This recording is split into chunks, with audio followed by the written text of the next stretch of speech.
Hello, my name is Joe Schmel. Welcome to another YouTube video. Today we're discussing James Gunn's Superman. Now, the specific reason I've decided to make this video is as a rebuttal to a person I was talking to on a Discord channel of the Prehistoric Domain website. Link in the description. It's pretty good. But in a more general sense, I wanted to make this video because Superman 2026 gets a lot of unearned praise that I really think it shouldn't have. This movie is not a masterpiece. It's a mid-movie. And quite frankly, a pretty bad Superman movie. Before you comment rage bait or whatever else, think to yourself, is it actually rage bait, or did I have an emotional reaction to an opinion I disagreed with?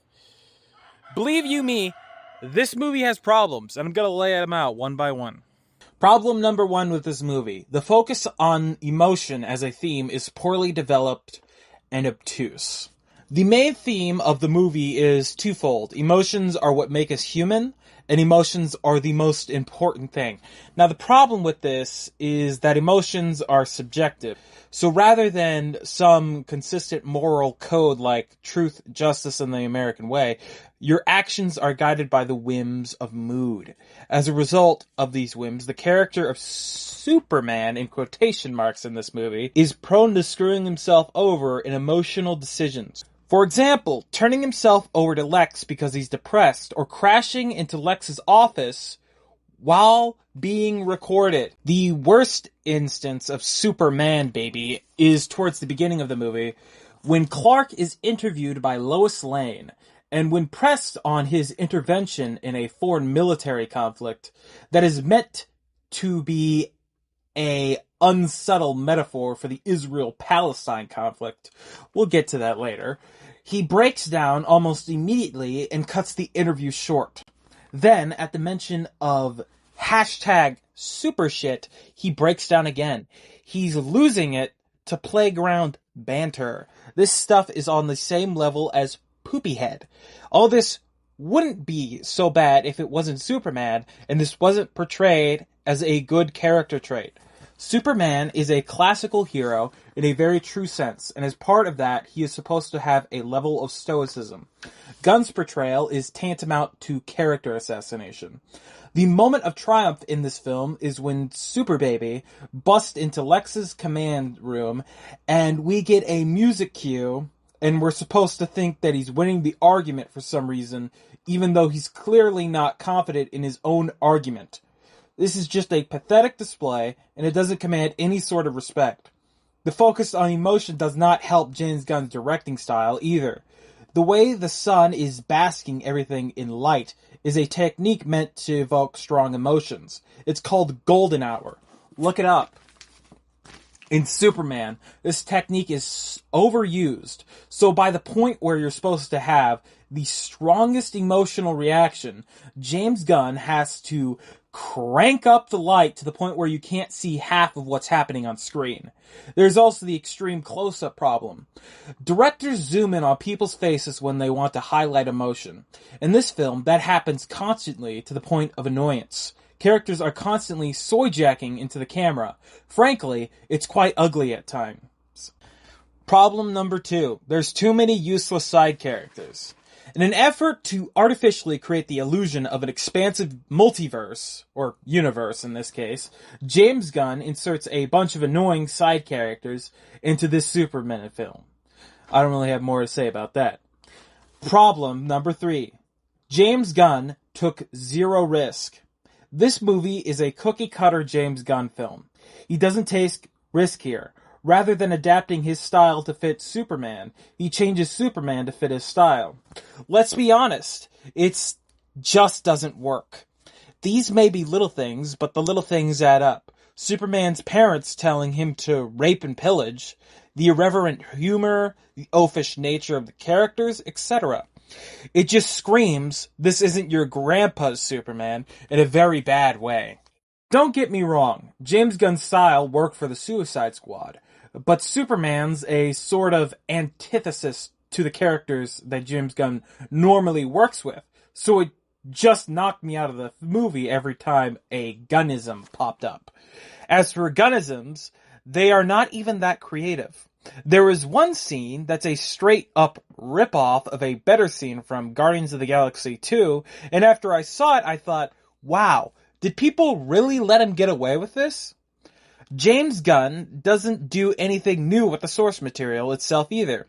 The fact that Lex Luthor is a villain once again is a testament to this. All of the big screen adaptations have either had Lex Luthor or General Zod as the villain. Superman 3 and 4 don't count because nobody saw those. Superman has more than 2 villains, believe it or not. There's Brainiac, the Parasite, Mxyzptlk, Livewire, Metallo, Toyman, etc. We do get a soft adaptation of the Bizarro character in the form of Ultraman. But he's such a non-character that Superman just straight up kills him, and everyone immediately forgets that he existed. As if Superman didn't just commit murder. Which is really disappointing because Bizarro is one of the better comic villains. If I was making this movie, I would have made Brainiac the main villain of the first Superman, but at the same time I would add Lex Luthor as a secondary antagonist who gets built up over the course of several films, sort of like what George Lucas did with Palpatine in the Star Wars prequels, except he's a little more open with his villainy. But hey, that's just me. Problem number 4. The political intrusions in this movie are annoying and not interesting. Now, normally I would avoid talking about politics. This isn't because I'm not interested in politics, but more so because politics will turn normally reasonable people into morons. But because of Gunn's decision to place an obvious proxy for a real-world event, I am being forced to remark upon it. Let's get this out of the way first. Gunn doesn't have anything interesting or unique to add to the discourse. It's the boilerplate commentary that you would expect from a liberal Hollywood director. Israel bad, Palestine good. Not interesting whatsoever. It's actually kind of astonishing in how much it lacks any substance or nuance whatsoever. If you're a political commentator, you have to take into consideration both sides of the argument. For example, you might hear somebody saying that they're of the opinion that since Palestine attacked Israel first, Israel had a reasonable right to defend itself. But after that point, they went too far with their counterattack. Now that's a middle-of-the-road take. It takes into account both sides of the argument and weighs them against each other. Now I'm sure a lot of people agree with it, but in this movie, the Israel proxy attacked first. So at that point, you have to say, this is not a fair evaluation of the situation, because he's intentionally dishonest. I think that's intentional because when you have a situation like Israel-Palestine, it's not immediately clear who's in the right. And you could make an argument in either direction. But if that sort of nuance was in the film, it would undermine the actions of the heroes, in quotation marks. What right does Superman or the Justice Gang have to meddle in a foreign conflict? Hawkgirl carries out a political assassination on behalf of the Palestine proxy. An act like this would be on the same level as the assassination of Archduke Franz Ferdinand, and likewise would have profound consequences. But in this film, it isn't questioned for a single second. This shows a surface-level understanding of the world. Another problem with this is that it actively displaces the story of Superman. This movie feels like a sequel to a movie that doesn't exist because of how much it skips over the Superman story in favor of some much less interesting shit that only James Gunn gives a fuck about. Let's talk about what was compromised when James Gunn's lack of interest in anything actually related to Superman affected the script. Clark Kent has less screen time here than in the Fleischer cartoons. Ma and Pa Kent are meant to be the emotional heart of the movie, despite only having 5 minutes of screen time. Lois Lane and Clark's relationship isn't developed whatsoever before they're already in a romantic relationship. The setting of Metropolis is so poorly developed to the point where all we see of it is a square surrounding LexCorp, the Daily Planet, and some beach. Was this made on a budget? ? In parentheses. Lex Luthor's motivation is poorly developed, etc. Here's the conclusion. Listen, I get why people want to say this movie is good. Every new movie that comes out these days is dog shit.